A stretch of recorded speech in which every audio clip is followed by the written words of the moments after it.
안녕하세요. 동국대학교 일산한방병원 한방내과 최동준입니다. 오늘의 속설은 보약을 먹으면 살이 찐다입니다. 환자를 진료하고 처방을 할 때 제가 종종 듣게 되는 말이 살찌지 않게 해주세요라는 말입니다. 보약을 먹으면 살이 찐다는 생각을 가지고 계신 분들이 굉장히 많으며 종종 자신이 보약을 잘못 먹어서 살이 쪘다고 말씀하시는 분들도 계십니다.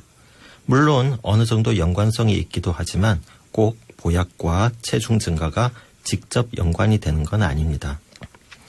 모든 음식에는 어느 정도의 칼로리가 있습니다. 영양 성분이 있으니 열량이 있는 것도 당연하겠죠. 한약의 재료로 사용되는 것 중에도 칼로리가 높은 재료들이 있습니다.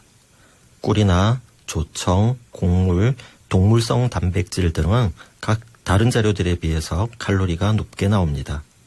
하지만 사용 빈도가 높지 않죠.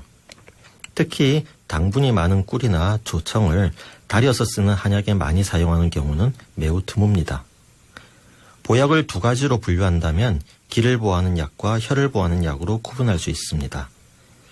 기를 보하는 약을 쓰면 신진대사를 활발하게 하면서 몸속에 지방을 태워 에너지를 활발하게 사용하게 하기 때문에 살이 빠집니다. 반대로 혈을 보하는 약은 내장에 영양을 공급해서 저장하고 축적시키며 뼈와 근육을 잘 자라게 합니다. 그러므로 혈을 보하는 한약을 먹으면 살이 찔 수도 있습니다. 하지만 혈이 허한 사람들은 대부분 몸이 마른 체형입니다. 살이 잘 찌는 체질은 대부분 기가 허하지 혈이 허하지 않습니다. 간혹 살이 잘 찌는 체질인데 일시적으로 혈이 허해서 치료를 요하는 경우가 있는데 이런 경우에는 증상의 변화를 잘 살펴서 필요한 정도에 맞게 한약을 복용하고 증상이 바뀌고 나면 한약의 복용을 중단하거나 처방의 내용을 조절해야 합니다. 하지만 이런 예외의 경우를 제외한다면 대부분의 경우 한약을 먹고 살이 찌는 것은 신체의 기능이 활발해져서입니다. 그건 보약뿐만 아니라 치료를 목적으로 한 경우에도 마찬가지입니다. 우리 몸은 아프면 밥맛이 떨어집니다.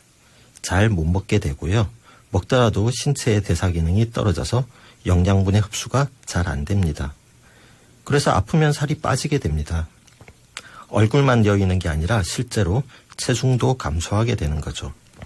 그런데 약을 먹어서 몸이 좋아지면 제일 먼저 나타나는 현상 중에 하나가 밥맛이 좋아지는 것입니다. 아파서 잘 먹지도 못하고 식욕이 없다가 갑자기 음식이 당기고 찾게 되는 겁니다. 평소 아파서 잘 못 먹으니 영양이 풍부한 음식들 위주로 드셨을 텐데 몸이 좋아져서 식사량이 늘어나니 몸속으로 들어오는 칼로리의 양이 급격히 늘어나게 되는 거죠.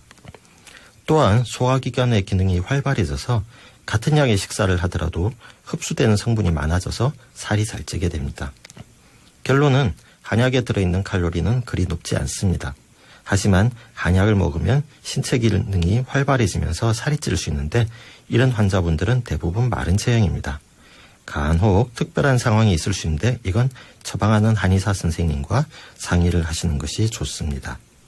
내일은 여름에 한약을 먹으면 땀으로 다 나간다는 내용으로 말씀드리겠습니다. 감사합니다.